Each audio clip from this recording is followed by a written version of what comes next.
Assalamualaikum warahmatullahi wabarakatuh. Ladies and gentlemen, and honorable participants, welcome to this session at the Borobudur International Symposium. It's a pleasure to be here with all of you today. Allow me to introduce me and my team. My name is Suraya Maitza Jaudah, the first author of this research.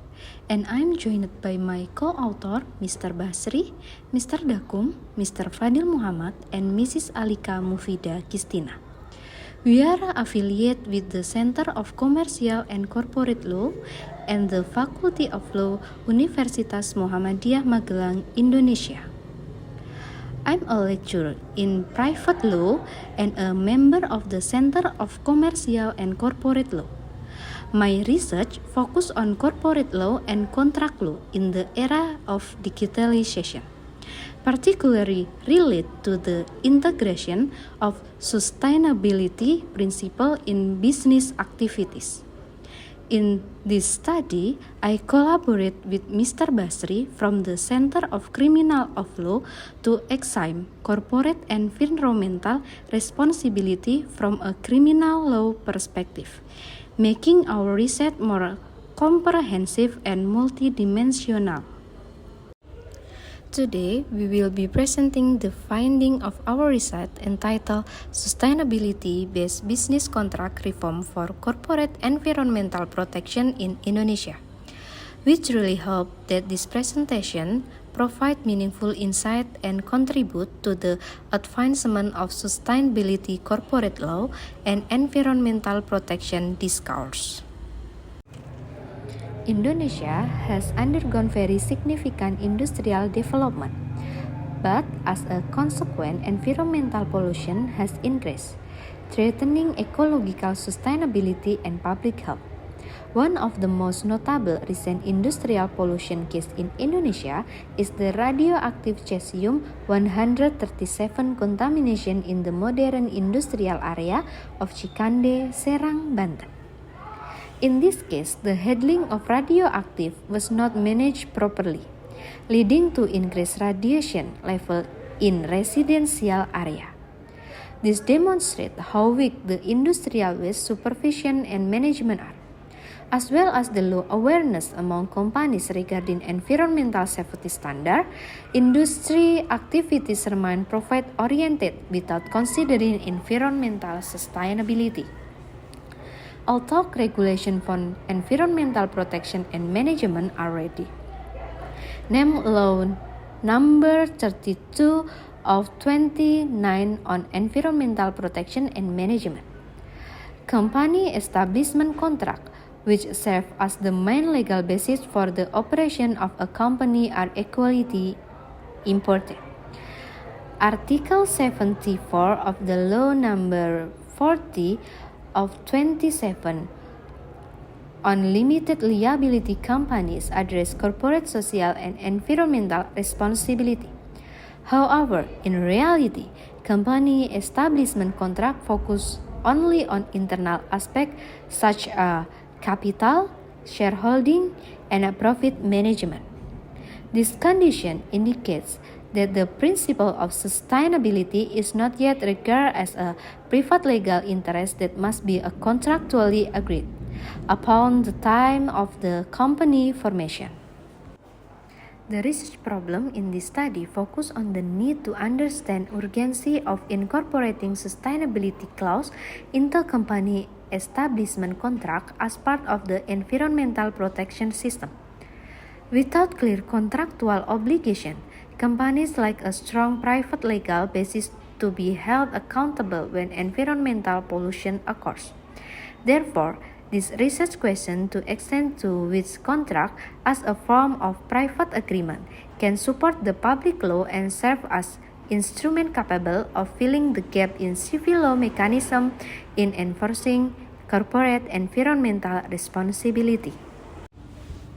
The main objective of this research is to analyze the importance of including environmental protection clause in a company establishment contract as a concrete implementation of business sustainability. This reform is necessary to ensure that contract not only serve administrative document for establishment a company, but also as legally binding instrument to prevent pollution, provide compensation, and guarantee environmental remediation in case of damage.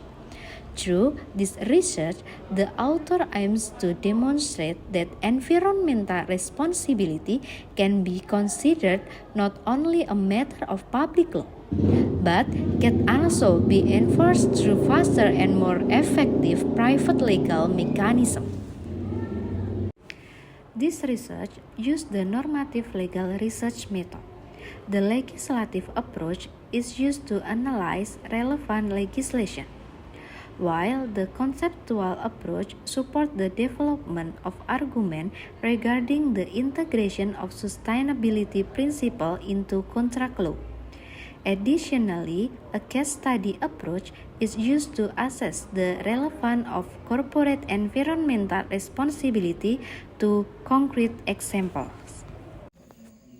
The finding of this research indicate that corporate environmental responsibility in Indonesia still relies heavily on public law instrument, particularly criminal law enforcement as regulated under Law Number 32 of 2009 on environmental protection and management. Article 98 to 150 of the law impose criminal section on both corporation and their management when environmental pollution or damage occurs.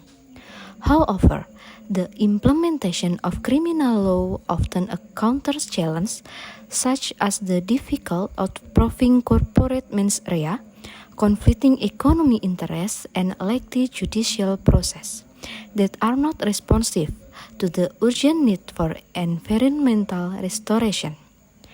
As a result, criminal law functions primarily as a reactive and punitive mechanism, and has not been effective in preventing environmental harm from occurring in the first place.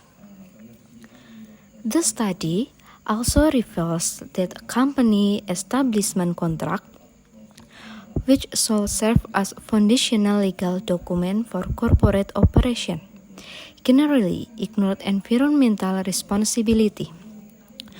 When pollution occurs, a company often argue that they have no contractual obligation to undertake environmental recovery.